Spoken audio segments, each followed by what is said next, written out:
So I was riding the bus the other day and playing some music, you know, the song I Still Hate You. Who could find that objectionable? But sure enough, a couple people on the bus got really mad at me for it. Well, because it's not a very positive message, right? It's loud, it's obnoxious, and so people don't want to hear that. And as you know, we talked about making that the theme song for Positively Trek, but I Still Hate You just didn't seem like the right song for Positively Trek. Probably not. Yeah, like you said, this is Positively Trek. I'm Dan Gunther. With me, of course, is Bruce Gibson, the other voice you just heard. Bruce, how are you doing today? I'm doing great. I was telling you before the show that my daughter got into her dream school, which I've been hearing about for 4 freaking years. So cool. Finally done. So yeah, we're all happy today. That's awesome. And congratulations to her and to the rest of your family and stuff. That's so awesome. That's really great. Yes. Now I just have to pay for it. Oh yeah. Yep. The dream of every parent. Yes, but it's going to be worth it. So, because it's definitely worth it to her. Oh, excellent. Well, that's really great news. That's awesome. Speaking of news, let's get right into the news this week, the Star Trek news, that is. Let's jump right in with the motion picture. So the motion picture director's edition, it's heading to Paramount Plus on April 5th. First Contact Day. That's kind of cool. Not a lot to do with Star Trek, the motion picture, but it's a big day for Star Trek, so we'll let them have it. And we've been getting these comparison photos of the original remaster, I guess, of the director's edition, and then this new 4K edition. These comparison pictures look gorgeous, but we've also got news about theatrical screenings of the director's edition, as well as the thing that I've been waiting for, the 4K Ultra HD Blu-ray release of the director's edition for those of us who don't have Paramount Plus, who maybe live outside the States and don't get Star Trek on Paramount Plus yet. We're going to be able to see that as well. So yeah, how excited are you to get to see this new upgraded 4K edition of the director's cut of Star Trek, the motion picture? I'm really excited about this. I mean, I've seen the movie before. I've seen it many times. I saw it when it came out in the theaters in its original release. And I just love the idea that it's the director's cut. Like, there was a point in time where I thought we weren't going to get something like this, because when the director's cut came out, what was it, like 2000, 2001? I remember then years later, I think they did a 4K release of the original cut. And I remember fans saying, hey, what about the director's cut? And they said, well, when they did it with Robert Wise back then, they were doing this new special effects, and it was more, I guess, like video and not really upgradable to 4K, the way it, however way they did it, that it wasn't going to be something that they could upgrade. They'd almost have to redo it again. I thought, oh, great. Well, they probably won't do that. And now they have. So it's exciting to see it in this cut, which to me is a better cut than the original. And it's going to look gorgeous. Everything's going to look crisp and clear. The only criticism I say is maybe it might seem a little too crisp and clear at times, maybe. I'm really excited about this. And the really cool thing about it, too, is it's not just that they went in and upgraded it to 4K and like tweaked some of the special effects and redid them so that they'd look okay in 4K. They've really gone in and kind of from the ground up redone this, which is really cool. And like reading through this article that I'll link over on TrekCore that talks a bit about it, there's even some new deleted scenes, at least one new deleted scene that's going to be in the Blu-ray edition. So David C. Fine shared this on StarTrek.com. For fans of the film, Fine also has another big surprise he revealed during the interview. There's a deleted scene that we wanted to have back 20 years ago, he said. This was Ilea and Scotty and Decker in engineering. We found some of the footage 20 years ago, but there was no audio, so there was really no point in showing the scene. But it's 3 or 4 scenes that people have wanted to see forever. So we retransferred that footage, and we found out that Bob looped the dialogue for the scene. Now that scene's going to be included in the physical media release and others because he looped a few. And we found other key scenes that are just fantastic. So it sounds like there's a few scenes that are going to be included in the physical media release. I'm assuming as special features. It doesn't sound like they're going to be put back in the film, but that's pretty cool. Like, I feel like even if you get this on Paramount Plus, it might be worth picking up the physical media version just for that. Dang it. Yes, I guess so. It's like another reason to spend money. Yeah, because I'd like to see the deleted scene. And of course, even if I didn't get it, I'm sure there's a way I'll see it or something. But I don't have a 4K TV, at least not yet. Do you? I do, yes. Okay, you do. So I'm thinking I need to upgrade to a 4K TV soon. I just don't know how that's going to fly around here. Because like I said, I'm spending money on other things now. But regardless, it's going to look great. I'm going to watch it as soon as it comes out on Paramount Plus. Absolutely going to watch it as soon as it comes out. And I want to go see the theatrical release that's coming up in May. Was it May 22nd? There's like 3 different showings, the 22nd, 23rd, and 25th. And you have to go to Fandom's website to see what's available in your area. I might want to do that, but at the same time, I may have already watched it like 12 times before that. I'm like, do I really need to go see it there? But I almost want to see it on the big screen. Yeah, for sure. And we'll include that link to Fathom's website that shows your local area showings and stuff. Yeah, like you said, May 22nd, 23rd, and 25th. That would be awesome for sure. I mean, I've never seen the motion picture, any version of it on the big screen. See, if we lived near each other, I would definitely go because I'd say, Dan, you have to see this on the big screen. We're going. And we would definitely do that. But to your point, I've only seen it once on the big screen, and that would have been in 1979. So it's been a long time. So it's almost like practically I haven't seen it on the big screen because I barely remember. Yeah, well, if you do end up getting yourself a 4K television, and that would be funny to think that, like, that's what made you get the 4K TV was Star Trek The Motion Picture, the 1979 Robert Wise film. Yeah, the 4K Ultra HD Blu-ray release is going to be coming out in September, from what I've heard. So I'm going to definitely be picking that up. That's one thing that I make an exception for my physical media is Star Trek. I do tend to collect all of Star Trek on Blu-ray or whatever the latest thing is. Someday I'll probably have to replace my entire collection with whatever holographic disc comes out or whatever. But yeah, I'll do it, I'm sure. Yeah, I probably will too. Because it will even look better than what I'll see on Paramount Plus. Even if I don't have a 4K TV, it'll still look great. And maybe I will have a 4K TV by then. But then looking at the remastered preview that's in this article, to what I was saying earlier, I think these new images look fantastic. I love these.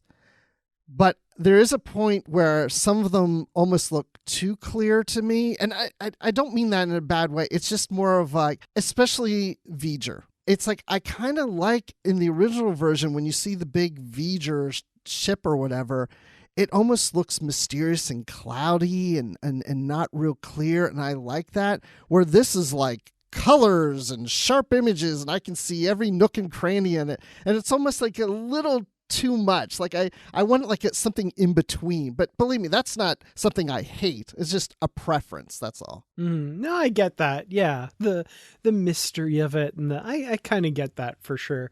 The ship nerd in me is like, I'm going to be pausing that and taking screen caps of every frame and trying to see all of those nooks and crannies. But yeah, I get that for sure. Yeah, but at the same time, it may look and will look, I think, fantastic as you watch it.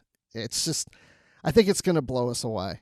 I mean, how exciting is it that a movie from 1979 can look practically brand new? Yeah, absolutely. And I've told this story on the podcast before of how Star Trek The Motion Picture just has this really special place in my heart already.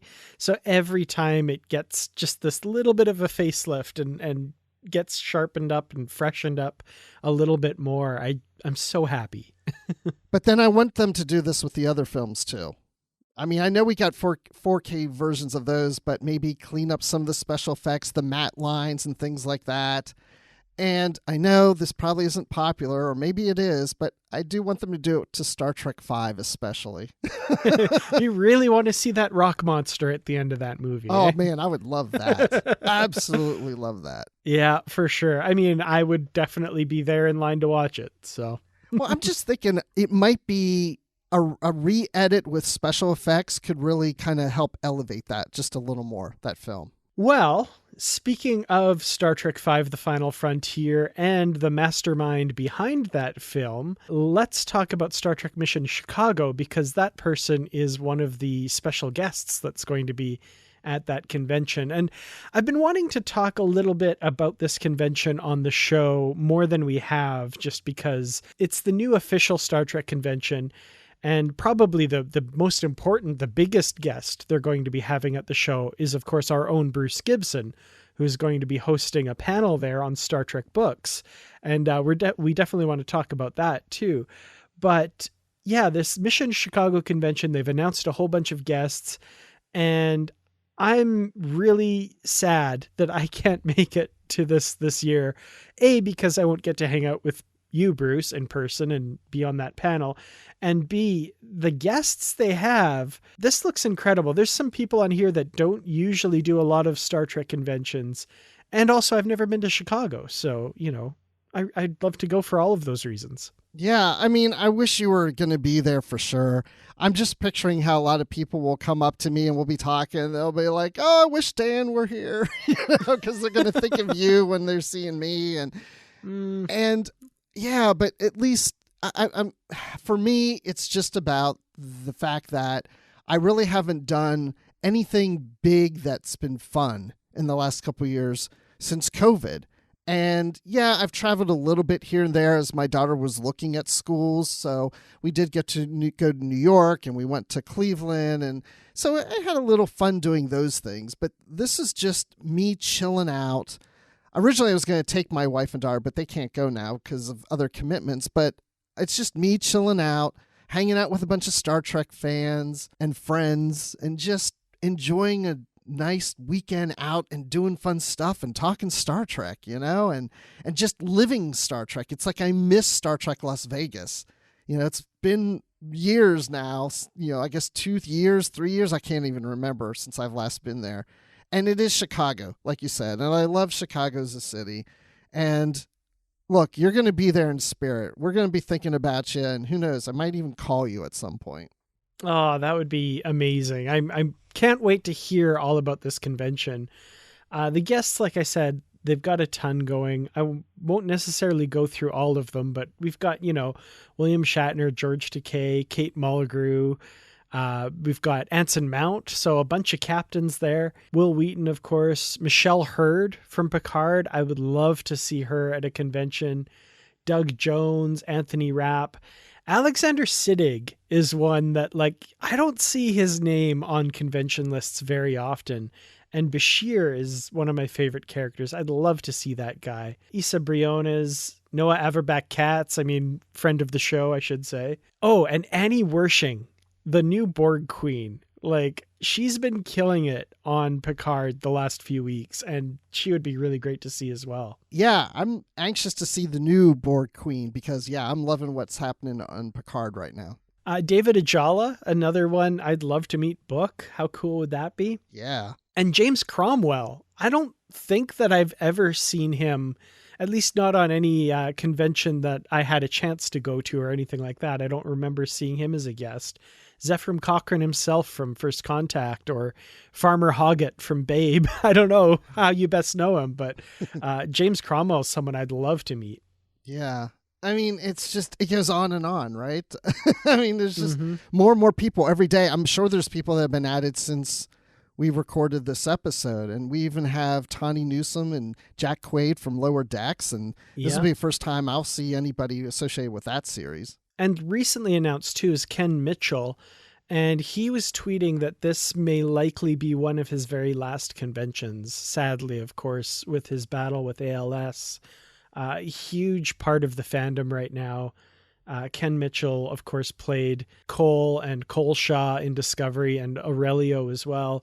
And Tenavik, very prolific in Discovery, and just a tragic story around him, but such an amazing, warm person with the fans and stuff. So that would be incredible to see him there. And if I get to see him, give him a hug, I'll give him a hug from you too. Oh, that would be amazing for sure. He did say on his Twitter, come by and give him a hug. And then the last two that I just want to mention, just because they're pretty cool and I'd love to see both of them, Ian Alexander and Blue Del Barrio from Discovery, Gray and Adira. I would love to see the two of them. Yeah, you just know they got to be hanging out together, right? Totally. Luckily, everybody can see Ian Alexander this time. It's not just Blue Del Barrio that can see him. That's true. That's a good point. But, there isn't anybody here that I don't want to see, right? I want to see all these people. I want to see all the fans there. I want to see everybody. And then even on my panel, as of today, as we're recording, Dayton Ward is now going to be joining my book panel.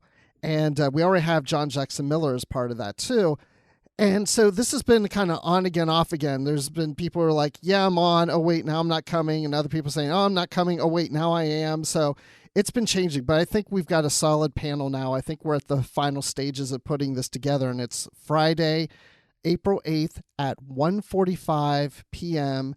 So come by. I forget where it is exactly, but it's on the app and it will be on the website and all that stuff. So come look for us. Yeah, definitely check out that panel. I would love to be there for that. And of course, it's going to be all about Star Trek books. And you've got a pretty good panel of guests lined up for sure. Yeah, and we may even have some giveaways if the logistics work out. That's cool. And so, also new to the panel, I can't remember if I mentioned this before, but Jesse Gender is from YouTube, is going to be on the panel. Chrissy from Infinite Diversity is going to be on from that podcast. So, yeah, it's a mix of fans and podcasters. So check it out. Excellent. And authors too. So that's going to be a lot of fun for sure. Oh, yeah. Then there's the authors. But, who cares about them? Well, speaking of authors, the one last thing that I wanted to bring up is the kind of elephant in the room as far as Star Trek books go this year. We've got two, and they're later in the year. Like, the Star Trek book schedule is pretty thin this year, which is really unfortunate. And there've been fans asking about it and trying to figure out what's going on and stuff. And I just wanted to share a comment made by David Mack that kind of is explaining a little bit about what's going on. So David Mack says it's multiple factors amplifying one another. So this is kind of the reason behind why there's not a lot of Star Trek books coming out this year. So, number one, global supply chain disruption causes shortages of paper at printing companies, causing backlogs in printing of books. 2, the publisher had to renegotiate its license with Star Trek, and because of the pandemic, those negotiations were delayed. 3, the need to coordinate new novels with the new series resulted in some ideas being postponed and others being canceled or rejected. 4, disruptions to American shipping means lots of books can't be moved from their warehouse to retailers. And 5, even once these hurdles started to be cleared, it takes up to a year to get the regular machinery of publishing monthly titles running again. So that that's kind of interesting that it's not just any one thing. It's this kind of avalanche of things that have come together to deprive us of our formerly monthly Star Trek novels. Yeah, I've been meaning to talk to you that we need to figure out what novels we're going to do here on the show for a while until we get some new ones coming in. So because of the panel, I've been working with Simon & Schuster, and we want to talk about and promote anything new that's coming up. So they did send me their updated list, and the Star Trek cookbook is coming out in September, on September 20th. And then we have the Una McCormack novel for Star Trek Picard, Second Self. That's coming out September 13th. That originally, I think, was supposed to be in May or April. Something like that. Yeah, early this year, yeah. So that got pushed to September. And then we talked about this not that long ago, but David Mack has a new book, Star Trek Harm's Way, that is a TOS / kind of Vanguard novel. And that comes out December 13th. Not that this is anything new, but the paperback version of John Jackson Miller's Rogue Elements for Star Trek Picard comes out in June as a paperback version. And there may be a special announcement at the panel, but that's all I can say. I don't know yet, but maybe there's more to come. Yeah, go to that panel. Go to that panel. You never know. You might learn something there first before anyone else. Maybe.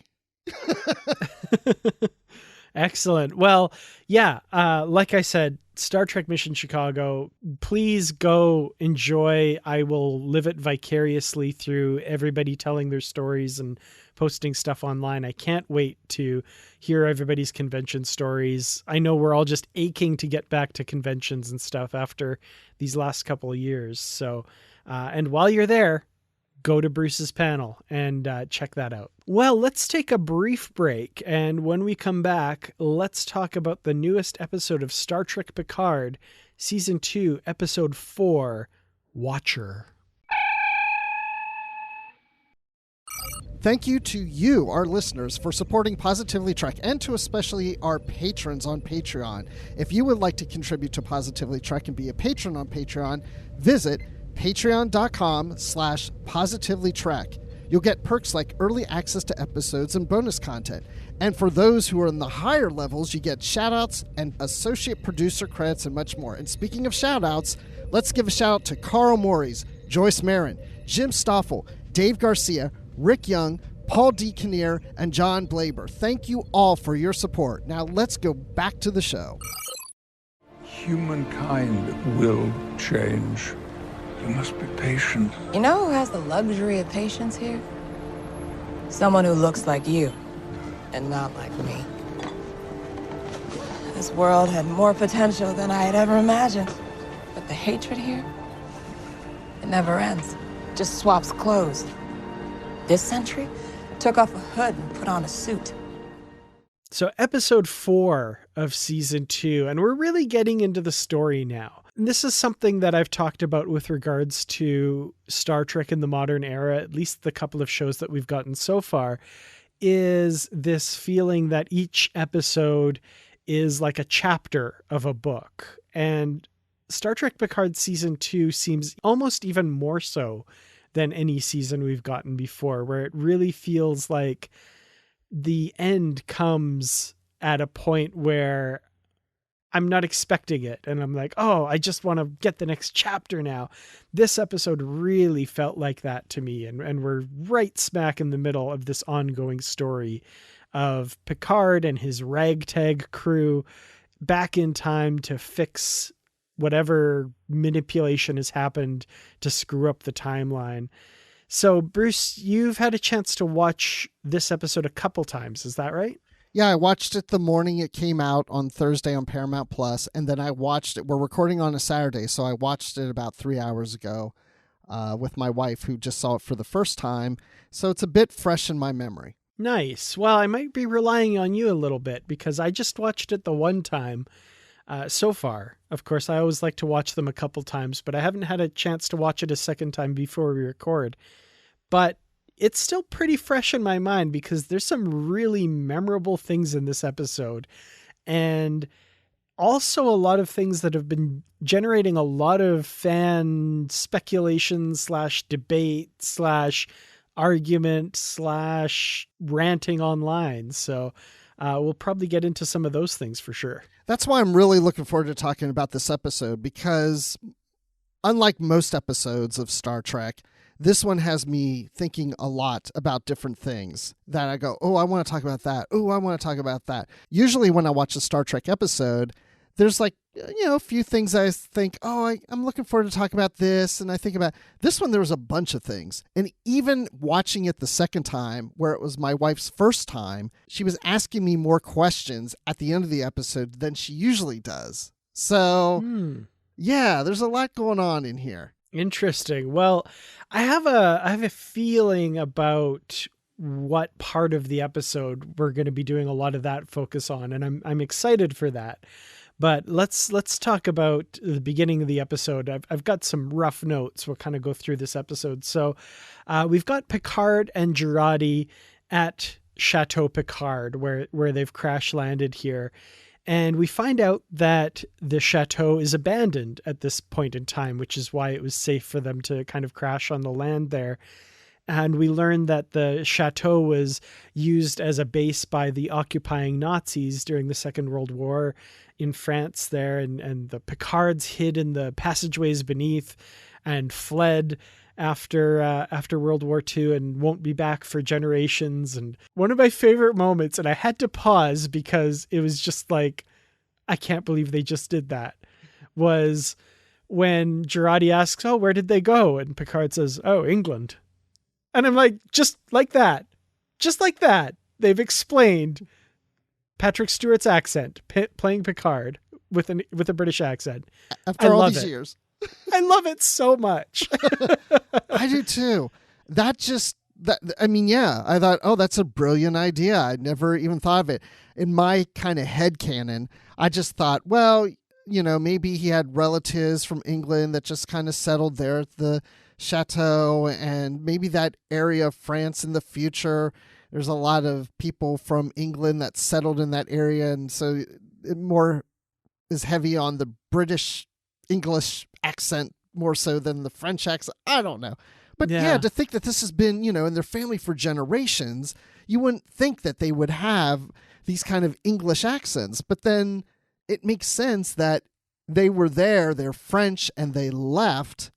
And generations later, they return. And it's like, okay, that could make sense. And it wasn't in your face, right? Yes, that's what I liked about it the most, was they weren't like calling attention to it. They weren't like going like, hey, look this. It was just like an offhand comment, like, well, of course that's the explanation. That's always been the explanation. It's just, it finally came up in conversation and we kind of offhandedly mention it. I like how you said that, because it does seem like if you didn't know Star Trek well, you may watch this and think, oh, I guess this is something that fans have always known about, and they're just catching us non-fans up on it. We can fool all the newbies, and say like, yeah, we knew that. Duh, yeah. But I just love the idea of the Nazis occupied the house as a base for a while, and all that. I was like, this is really interesting. Some history to something that we just assumed was, well, it's a chateau and it's been in the family for generations and that's it. And we find out what happened during World War II. And it answers the question last week where we were questioning, where did they land? Was it in the vineyards? Is it at the chateau or somewhere else? It wasn't really all that clear. And I said, I was expecting last episode that he would meet his relatives, his ancestors. And I thought, are we going to get any answers on that? And we got it in this episode that, it's abandoned. And so no wonder he felt comfortable landing there. Yeah, totally makes sense. So I love this scene for that. Like, that was fun. But also just kind of the quiet moments too, where they're starting a fire in the fireplace, and Picard and Girardi are kind of taking a little bit of a breather here. There's still the kind of crushing weight of the mission. They have to do this mission, but it feels like we could just take a breath here and reflect a little bit, and we get kind of flashes of some of what Picard's remembering from his childhood as well, which is something that I'm sure is going to come up more this season. But what did you think of that? Like, those kind of flashes we get? Any more insights that you think we might see here? I mean, a little. Again, I think it was, I didn't feel like we got more insights. I feel like it was just reminding us what we were kind of told in the first episode this season, that there was something that tragically happened in his childhood, and that there may not have been a good relationship between his mother and his father, or even with him and his father and stuff. And I don't really recall anything in these flashbacks that give us more information unless you pick something up. Yeah, nothing really more there. Just kind of, like you said, that makes sense. A reminder that this is something that's going to play a part for sure. But what's interesting is we all have these experiences of living in a home or a school or a church or something in our past, whatever building it is, that we may return to years later. And you have those flashbacks. You feel the ghosts of the past that have been there. It's like, oh, I remember being here when I was a kid, and I feel like it was yesterday, but at the same time, it's a little different, and there's different people here, or it looks a little different because some things have changed and it feels smaller or whatever. And then here's Jean-Luc returning to his home, and it's in disarray. It's abandoned. It's not in great condition, but it's before he ever lived there, right? Mm-hmm. So the ghosts of his past are showing up in something that is before his past even exists. It's the ghost of his future that he's seeing in this building. And I thought, what an eerie thing is to walk into a building that looks like that, and that was your home, yet this was what it looked like before you were even born and lived there. That's got to be weird. Yeah, what was that line of his? It was something like, what are you doing? And he's like, oh, I'm just remembering things that have not yet come to pass, or something like that. Yeah. That was a great line. Really, yeah, eerie. That's a good way to describe it for sure. And I kept thinking, if that was me, I'd almost want to do something like take a small object and hide it somewhere. Because if I ever return back to my present time in the future, would I pull that brick out and find that object I hid behind there when I was in the 21st century? Would it still be there? Yeah, absolutely. You know, just go into those tunnels underneath the house and hide Data's head or something. Oh, we'll come to that. We'll come to that. And then, yeah, before that, then they also cloaked the ship, which I thought was interesting too, because they're always having these issues with the ship and things aren't working and they have power issues. And yet they seem to have plenty enough power to do a cloaking device, which I understand takes a lot of power. Yeah, that struck me as a little odd, where like they're so cold that they have to go to the chateau to start a fire because Girardi's freezing. It's like, oh, computer, engage the cloaking device. And oh, okay, that's fine. That was a little weird to me. I don't know. Yeah. Maybe I missed an explanation, but that seemed odd. I think there was briefly something said as if some things are working and some things aren't. It seems like you could probably turn the heat on. I don't know. That feels like it would be an easier thing to fix. I could be wrong, though. Right. Or take a phaser to a rock. You know, there you go. Yep, absolutely. Well, in this scene, we also get Girardi giving some clues as to the number 15, and they determine that that means that April 15th is the date that whatever happens to change history, that's when it happens. So because she's got this kind of in her subconscious from her contact with the Queen, and they landed on April 12th. So they have only 3 days to figure out how to fix the future, and they can't contact Raffi or Seven or Rios at the moment. So that's going to be a bit of a problem. Yeah, it only gives them 3 days.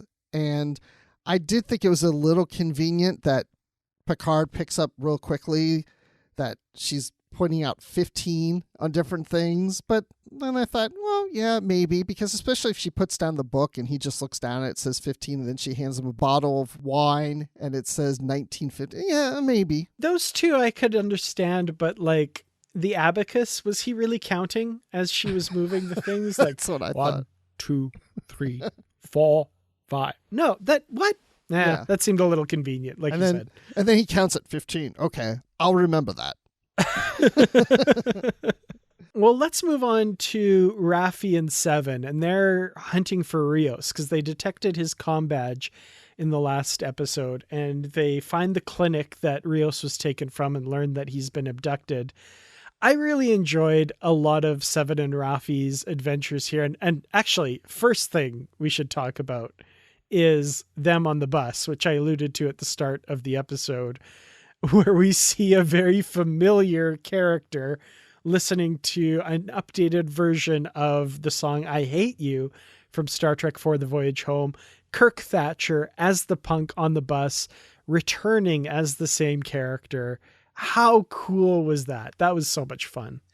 That was one of those things where I really enjoyed it when it happened. I was like, oh, okay, this is cool. But at the same time, I was like, it's a little cheeky. You know, it's a little... I like cheeky. And I was just like, okay, I'll go with it. I mean, I did like it. Sometimes, again, I've said this before, I like these little Easter eggs and little things that they do, but sometimes I don't like it when they go a little overboard, and maybe they did go a little overboard in this episode. I'll point out one thing later that is when I really started rolling my eyes.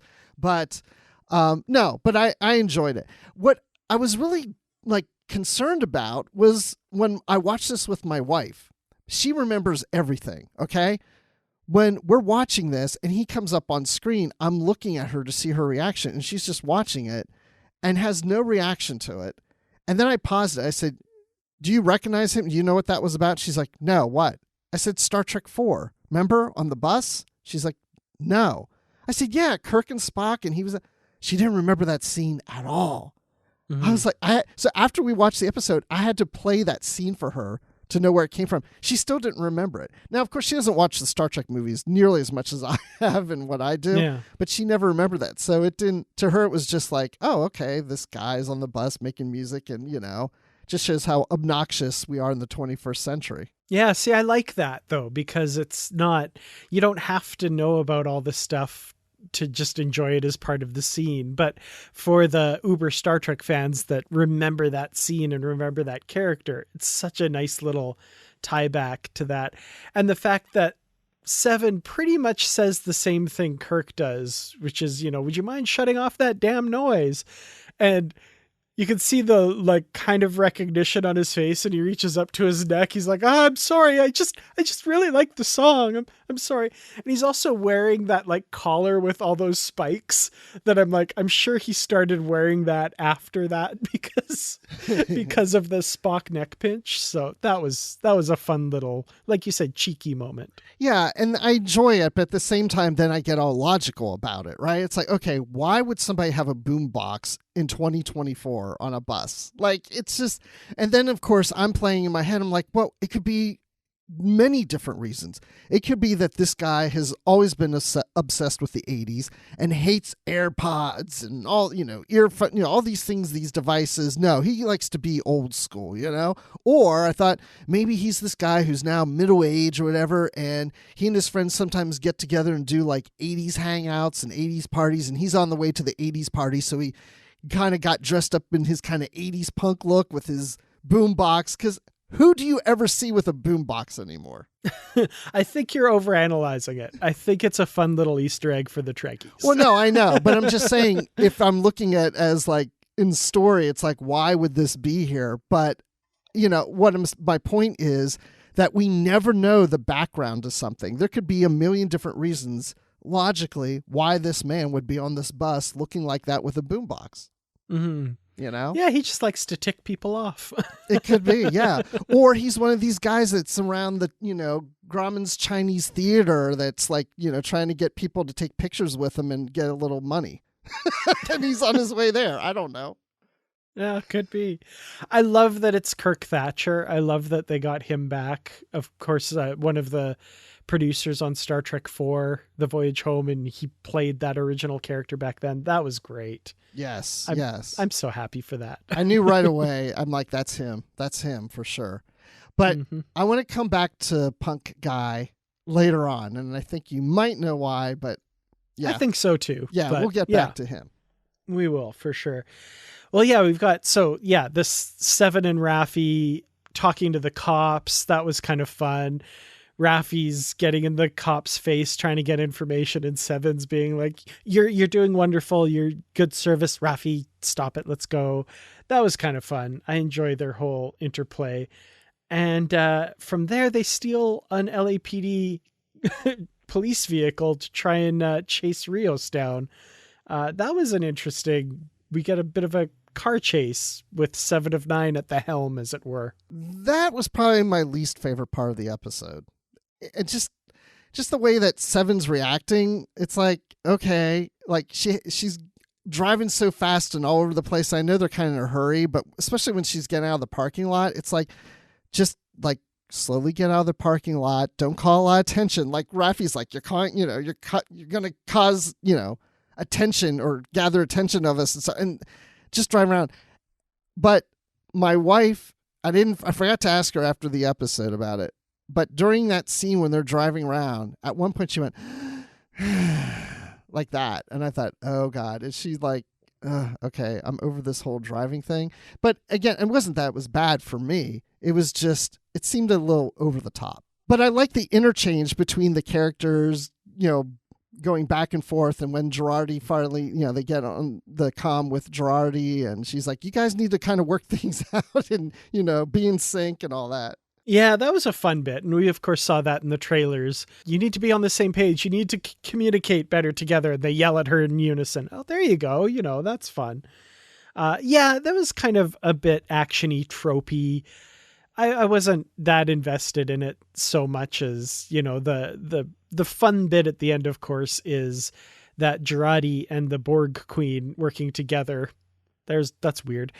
Get the transporter working, and they're beamed out of the vehicle as the cops close in on them. And there's a little bit of a butterfly effect thing there. I hope that doesn't affect things too much, that they just beamed out in front of a bunch of cops. Ew. Yeah, I'm trying to see how they explain that back at the station. Yeah, they were in there and they just disappeared. Sure they did. Right. So we think we need to get you some help. Maybe a little too much stress on the job. Yeah, so, butterfly effects, right? Certain cops are taken off duty, maybe go for some sort of mental exam or something, and they're not there at a critical time. That's why time travel, it's so crazy. Like any little thing, it's not good. No. I mean, and you can't help it. I mean, we're already disrupting the timeline from just other little events going on, and we're just piling more on top of it. Well, they get, like I said, beamed out of there, and they're basically about to intercept the bus that Rios is on, and we'll kind of come back to Rios' story a little bit here. But that's kind of where they're left, right? Like the episode kind of ends on that. There's a bit of a cliffhanger with them as far as what's going to happen next there. Yeah, because they're standing near a freeway, and I thought, it's like they're waiting on the bus to show up, and I thought, I want to see what they do. Are they going to just like jump in front of the highway and just, hey, stop, or whatever? I'm just curious to see how that plays out. Well, we'll have to find out next week, I guess. But Jurati and the Borg Queen, again, Jurati is just becoming one of my favorite things about Star Trek Picard, and her whole making a deal with the Borg Queen because she's still connected to the ship systems and they need the transporters. And she kind of makes a deal with the Borg Queen that, like, I'll sit here and we'll talk and we'll connect and blah, blah, blah. You must be lonely, all this stuff. And the Borg Queen finally says, okay, I'll help, and gets the transporters working. And then once they beam Seven and Raffi to that side of the freeway, like you said, she just walks away. The Borg Queen is not happy. I love Agnes. That seems like a dangerous game she's playing there, but that was still enjoyable. Agnes, get back here. Get back here. Yeah, she just leaves. Yeah, I'm really concerned about her, though, because, man, when she sent Picard off and he said, no, I need you to stay back here, I thought, that does not sound like a good idea. I had the same thought at that moment as well. I was like, oh, no, this is not a great idea. No. And you would think that he would think about that because she was connected to the Borg Queen, and now you're going to leave her alone with her? Like, I don't know. Come on, Jean-Luc, think about it. But to his point, he needs somebody behind to bring them back, beam them back and all that. So he can't do it, because he needs to go find the Watcher. So let's, I want to talk about Picard's story because that's a good lead into Picard's story. But before we get there, because I know we're going to have lots to say about that. Let's just make a quick mention of Rios and his experience in the ICE detention cell cage thing, where he's meeting a lot of people that are in kind of a similar situation as him.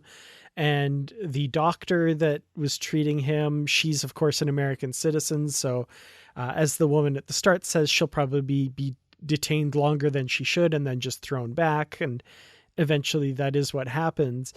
But Rios is really kind of experiencing what it's like to be, quote, an illegal, I guess, in this system and stuff, and going through that. There's some interesting moments that are kind of played for humor a little bit, but there's this undercurrent of great threat to him here and all of that going on as well. Interesting kind of hot button topic issues that really pertain to modern day life in America right now. Yeah, there's that about immigration and how they're treated, and also the pledge to the flag. You pledge an allegiance to a flag? That's hardcore. Wow. Yeah, I was like, okay. And then, of course, I really enjoyed how he's talking to the officer, telling him his story. You want to know who I am? And he gives his name and the whole truth. And the guy's just like, okay, yeah, right.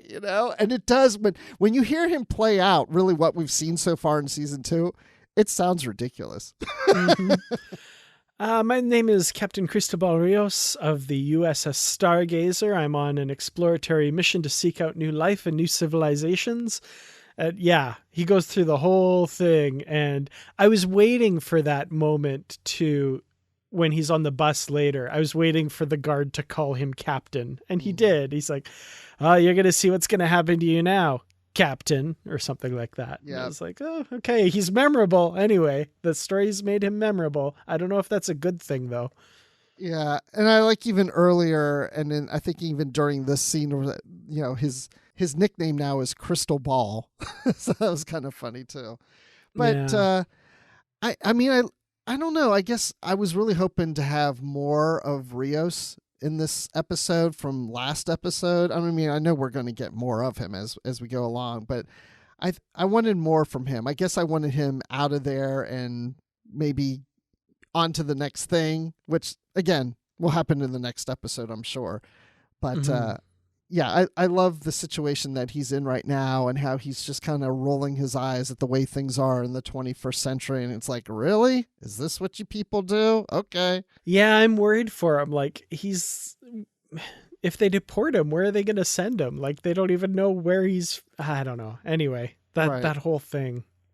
Seven and Raffi are going to come to the rescue, though, I think, for sure. Well, I'm not too worried because we did see something in a trailer that I keep having in mind, and I don't know if I want to bring it up, but I knew he was going to be on a bus. Let's just say that. Yeah, I remember him being on the bus in the trailer, for sure. Let's jump to the Picard and another character story here, because, yeah, Picard determines that, you know, they only have 3 days. He has the coordinates as to where to find this Watcher person, and they can't get in touch at this point with Seven and Raffi. So Picard decides to strike out on his own to contact the Watcher.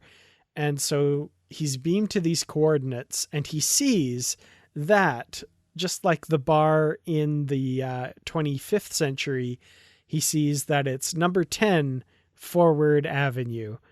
And you were making an allusion to something that you found just a little bit too cutesy to whatever earlier.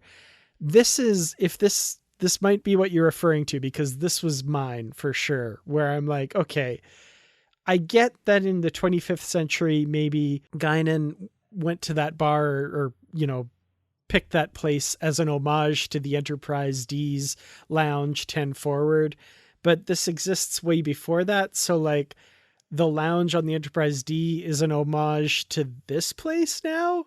That either that or it's just the most ridiculous coincidence in the world.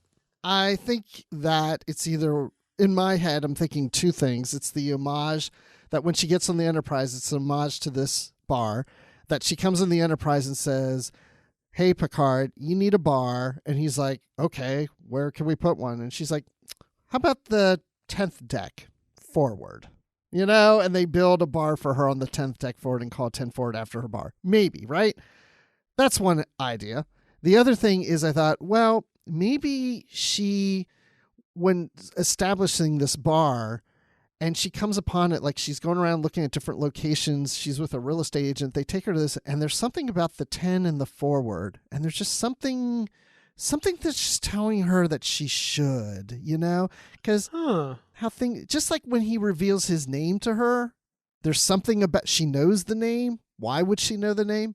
And why would 10 Forward feel familiar? So I kind of wonder that too. That I kind of like that explanation better, because the first one, I can sadly ruin it, where there was a lounge on the Enterprise called 10 Forward before Guinan came aboard, because in All Good Things, they talk about when Picard first came on the ship, and he asks Troy, do you remember what happened when I first came aboard? He said, you greeted everybody. Then there was a reception in 10 Forward and blah, blah, blah. So that was a full year before Guinan came on. So darn you, All Good Things. You ruined that one.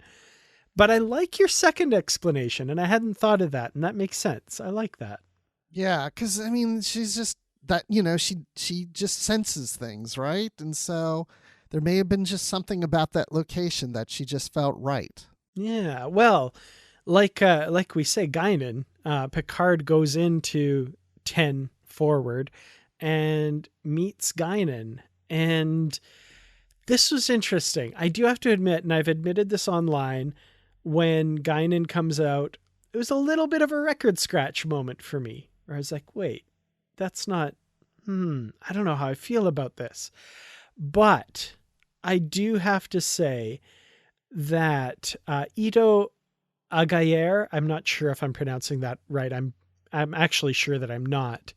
Her portrayal of Guinan really sold me. I was within like 5 minutes sold on her as a younger Guinan, and I thought her performance was terrific.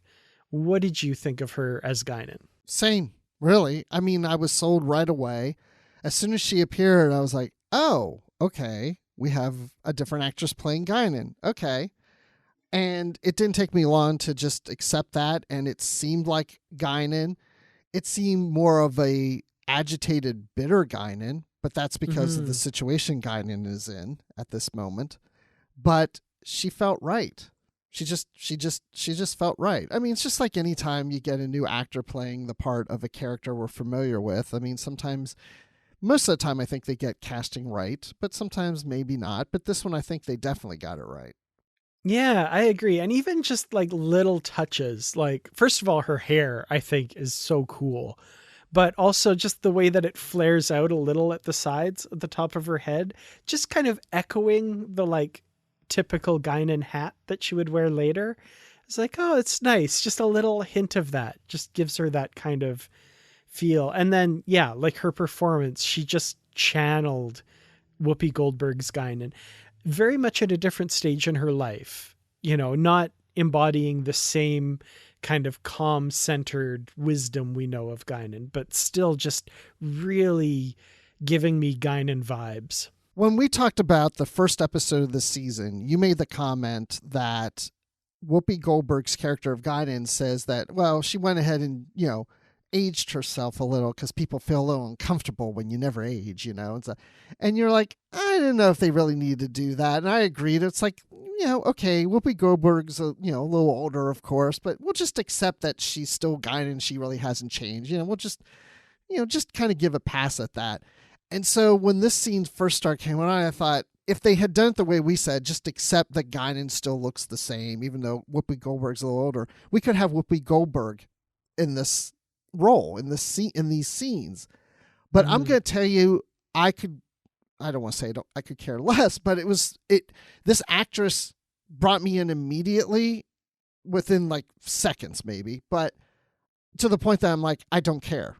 Like, I would love to see Whoopi Goldberg do these, of course, but this was so good that it doesn't matter to me. Yeah, that's exactly how I felt about it too, where I was like, oh, it'd be nice to see, you know, it's too bad that they had to recast from Whoopi Goldberg. And then, like I said, after a couple minutes, I'm like, oh, I love her. I think she's perfect. So yeah, it was great. Yeah, I loved it too. And she had the shotgun. She had her dog, you know, that Picard warmed up to, which I know is Patrick Stewart's thing because he loves pit bulls, you know.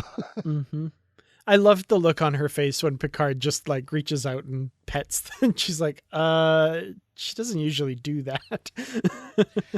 Which reminds me real quick, then Uncle So-and-so showed up to take the dog with him. When I watched it the second time, I was thinking, is he like somebody I'm supposed to know?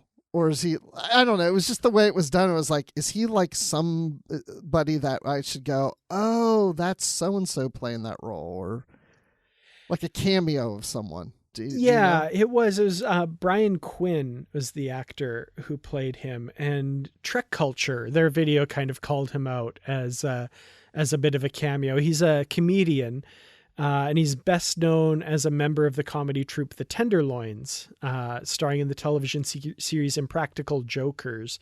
So I'm not really familiar with him, but the video that Trek Culture did kind of implied that a lot of people are. So kind of a bit of a cameo appearance, I guess. Okay. Well, then I did pick up on that. I don't know who he is either, but it just felt that way to me. Yeah. Okay. And thank you, Memory Alpha, for letting me look that up really quickly.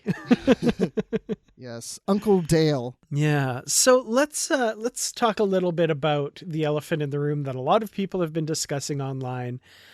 So much so that it has actually been addressed by the showrunner in a couple posts and stuff, which is a lot of people were asking the question, and I'm sure this is kind of one of the things you were alluding to earlier as well. Picard met Guinan in the 19th century in San Francisco. So why doesn't she remember him here? And there is a very good, very easy explanation as to why that's the case. And we'll talk a bit about that. But is that what you were talking about earlier when you were talking about discussion online? Yes. Okay. And I will say, though, watching this the first time, going through these scenes, I was wondering that myself. Shouldn't she recognize him? Shouldn't she know who he is? And then I thought, well, maybe she doesn't recognize him right away because it's been over a century.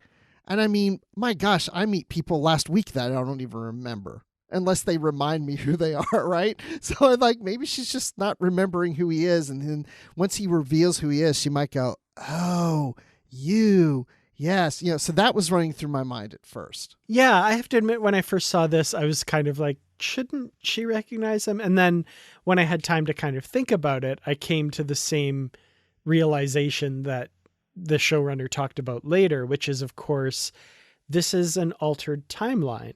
So Picard, as we see him, isn't the Picard we know and love. This is actually the brutal General Picard from the Confederation timeline.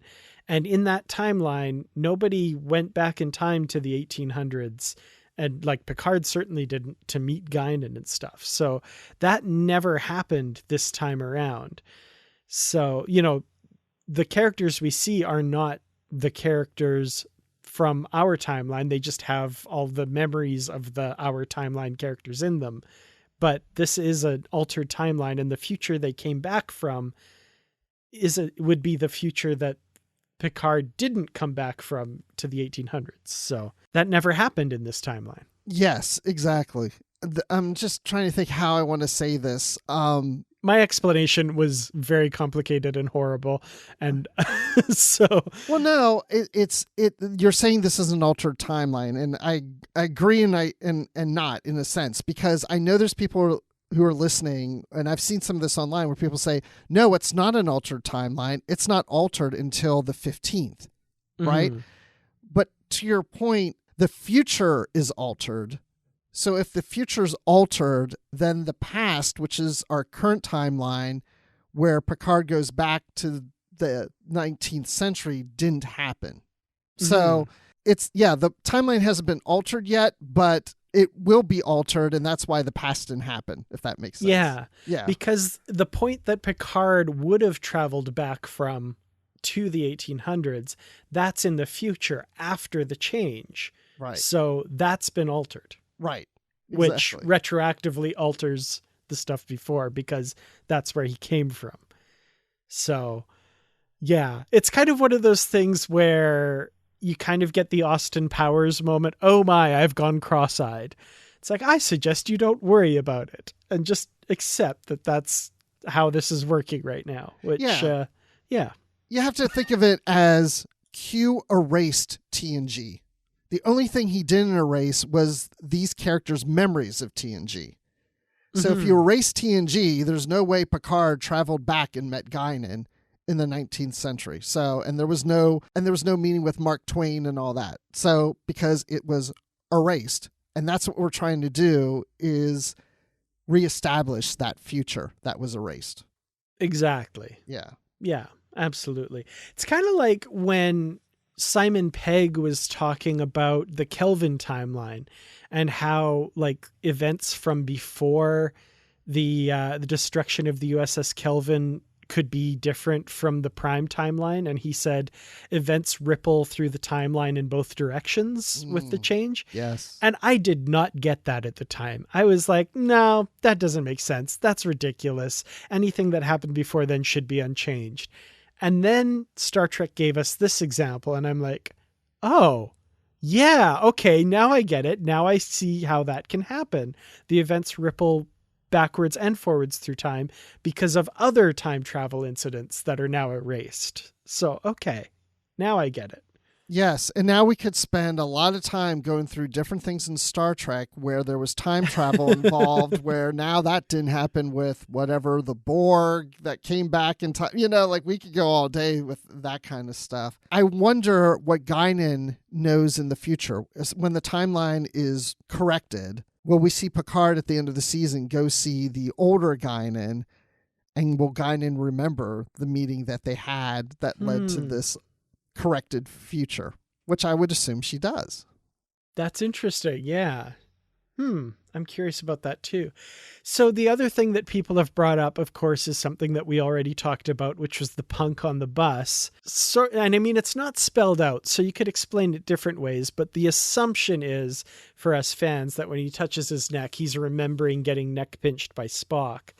And if the timeline was changed all this way and that kind of thing, then would not the mission to rescue the whales not have happened in this timeline? Maybe not. I don't know. Maybe it's just a fun thing for us Star Trek fans and we're not supposed to take it too seriously. Or the Kirk and Spock from the Confederation timeline did also travel back in time, and that Spock was the one that neck pinched him. So if you really want to get into the weeds, you could probably explain that, because they had to deal with the whale probe somehow, I guess. Exactly. It goes back to what you said earlier when we were talking about him on the bus, and you're like, I just think he was there just for fun, just for us fans. And yeah, that's all it really was. But yeah, if you really think about it through this, I would think that, the probe is going to show up, alter timeline or not. That should not affect the probe. I mean, if anything, more than likely in this alter timeline, the probe probably has even more reason to not hear from whales, because this is not a positive future where whales would have existed past, into the 23rd century. So I'm sure George and Gracie were there and someone did something, and the events may have played out differently on the bus even. Kirk and Spock could have been on the bus with Punk Guy and just, maybe it wasn't a nerve pinch. Maybe they choked him, I think I even saw David Mack say online, he could have did the Kirk karate chop or whatever on him. It's like, there you go. It could have played out a little differently, but still had the same results. Yeah, that's a good point. Now I'm curious. I want to see the series of comics that has all of these events, but in that other timeline or something. That'd be kind of cool. Yes, but then going back to what you said earlier about this being an altered timeline, and I'm like, well, it hasn't been altered yet, but if this did happen, it really is an altered timeline, because Punk Guy was confronted from a different Kirk and Spock than what our time. Oh, now I'm getting a headache. To quote Miles O'Brien, I hate temporal mechanics. Yeah. Now I know why. Well, let's get towards the end of this episode. So yeah, we've got this Picard Guinan meeting, and when he gives her his name, she recognizes something and takes him to see the Watcher. And we get kind of this moment of this entity possessing the bodies of people, leading Picard to this place. Anybody who's seen the television series Travelers, by the way, this really reminded me of that, where they send messages back through time by like taking over the bodies of a little kid who goes and gives the message to their agent and then snaps out of it. And the kid's like, why am I here? And then walks away. I was like, that was bugging me the whole time I was watching this episode. I was like, what is this reminding me of? I just had to get that off my chest, because that was bugging me for a lot longer than it should have. I haven't watched that show, but I do know what you're talking about. So, I mean, I know the show. I just never really watched it. It's very good, by the way. It's one of the few shows I feel like has a really good like beginning, middle, and end. And it's like wrapped up and it's nicely done. I really liked it. Cool. So. Yeah.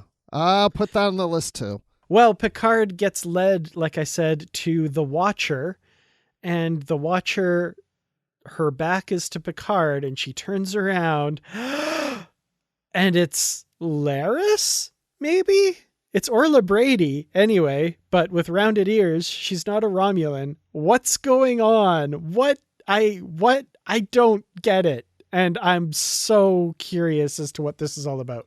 Well, it's pretty obvious that they just started running out of budget, so they couldn't afford to do the ears anymore on her. So they just didn't bother. That must be it. Yeah, Yeah. no, that's it. I do have my theory, but Okay. I don't know.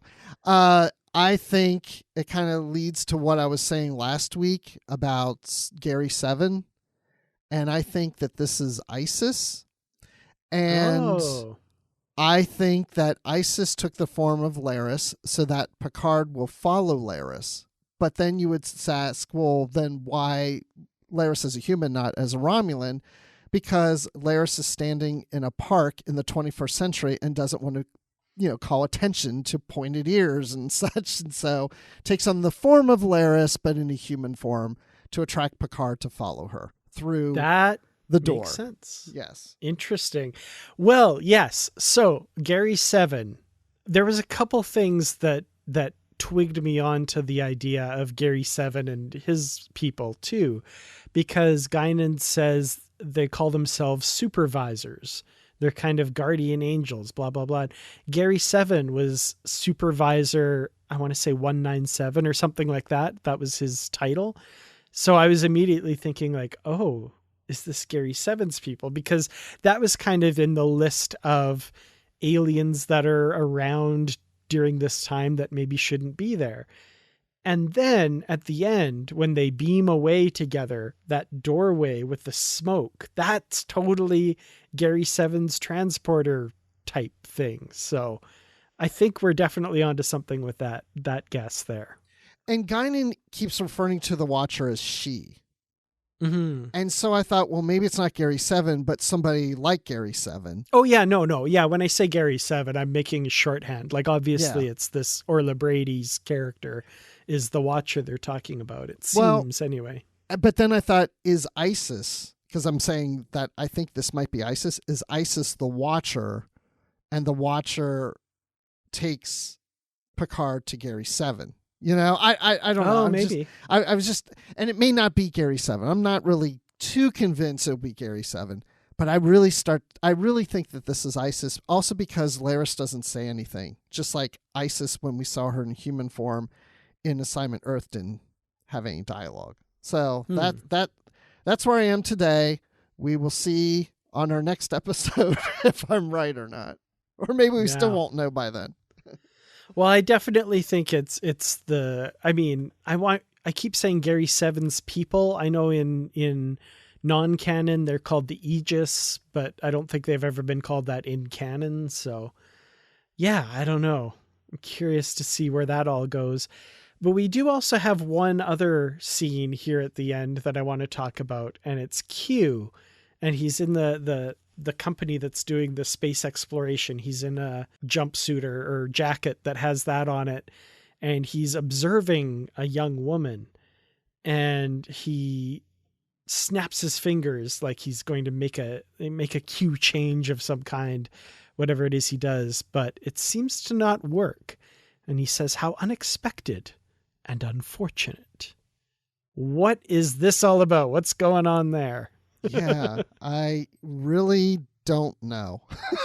I mean, I haven't even thought about this one that much yet to know if he's the being that causes the change in the timeline events or not, or if he's just observing and then he realizes he's lost his power, but why did he lose his power? And maybe it's the Watchers are doing something, or I don't know. I have no idea. Yeah, that's kind of my thoughts on that scene as well. I'm just like, I'm so confused and I can't wait to find out more. So Bruce, final thoughts on Watcher.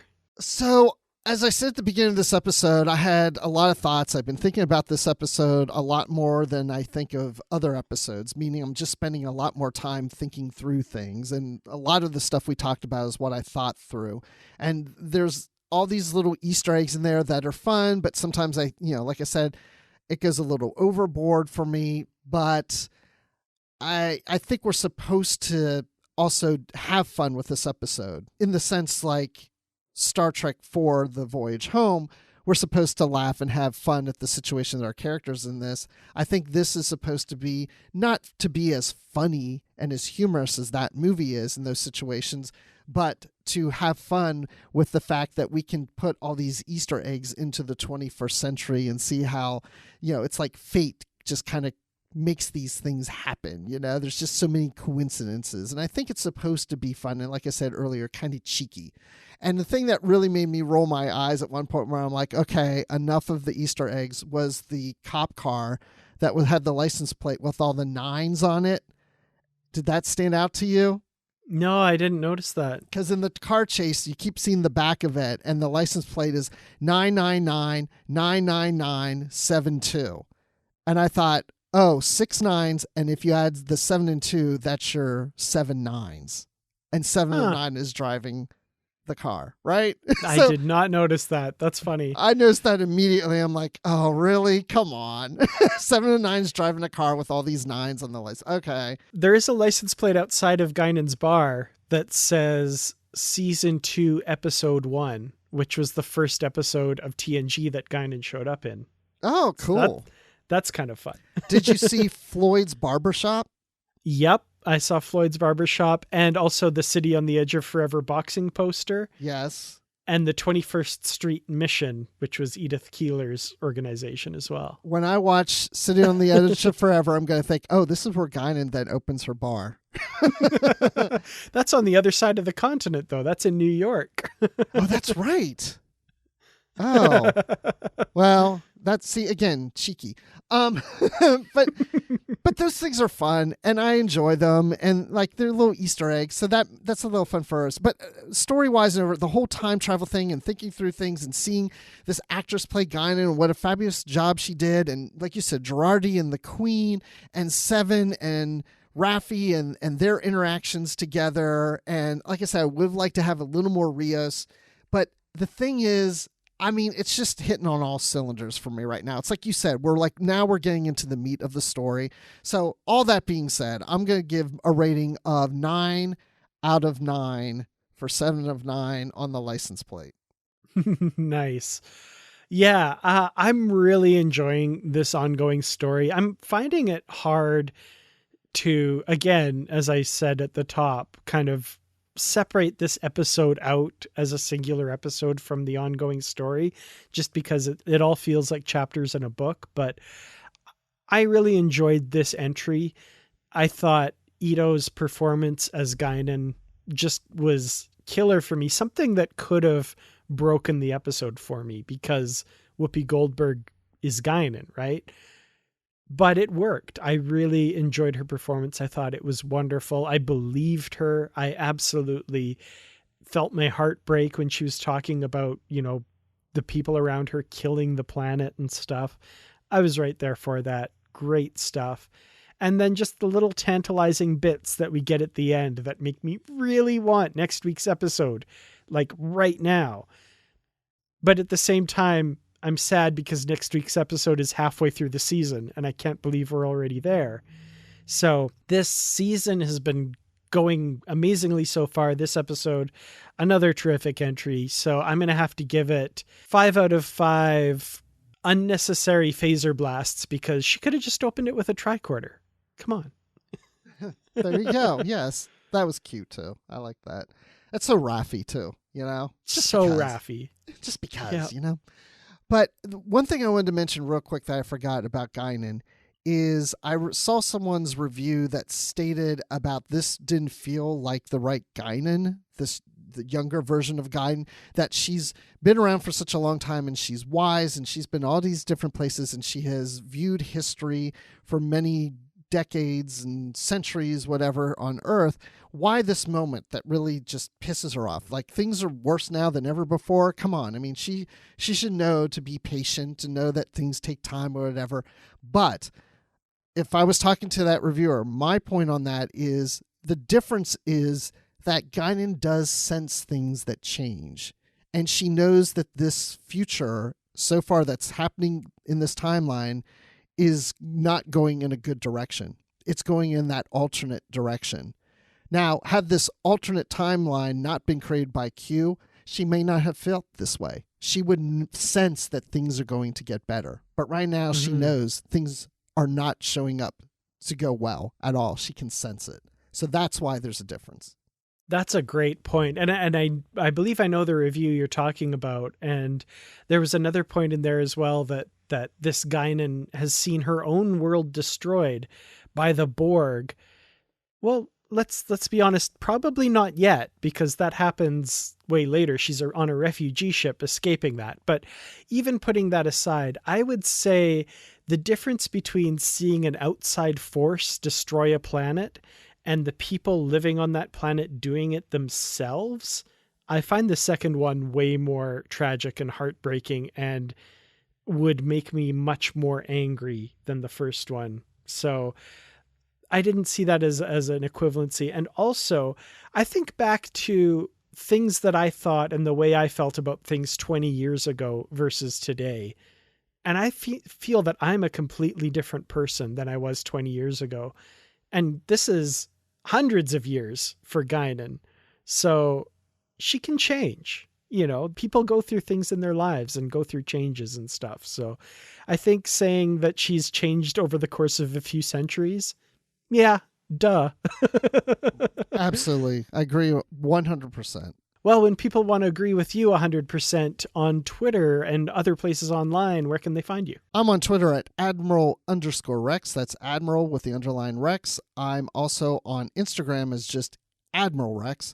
And then you can also email me at admiral_rex@yahoo.com. You can find me on our Goodreads group where we release what upcoming books we're going to cover on our book club episodes. And you will find me at Star Trek Mission Chicago. So come again Friday at 1:45 p.m. for our books and comics discussion. By the way, the panel was called Trek Beyond the Screen. Ooh, I like that title. I came up with it. That's awesome. Why didn't we call our podcast that? Oh, anyway. Well, I'm going to give a shout out to Mark Herleman at the Star Wars Report because they have a Star Wars book podcast called Star Wars Beyond the Films, and I kind of took it from that. That's awesome. I love it. That works really well. Well, you can find me online as well. I'm on Twitter at Kurtrats. That's KERTRATS. YouTube.com/Kurtrats Productions. Instagram, Kurtrats47. All kinds of various places online. One place you will not find me at, unfortunately, is Star Trek Mission Chicago. I'm just there vicariously through all of your experiences. So go have fun and tell me all about it. I can't wait. You can reach out to us on the podcast. We're positivelytrek@gmail.com, and we're on Twitter at positivelytrek as well. Well, join us next week when we talk about Season 2, Episode 5 of Star Trek Picard. But until then, as always, stay positive.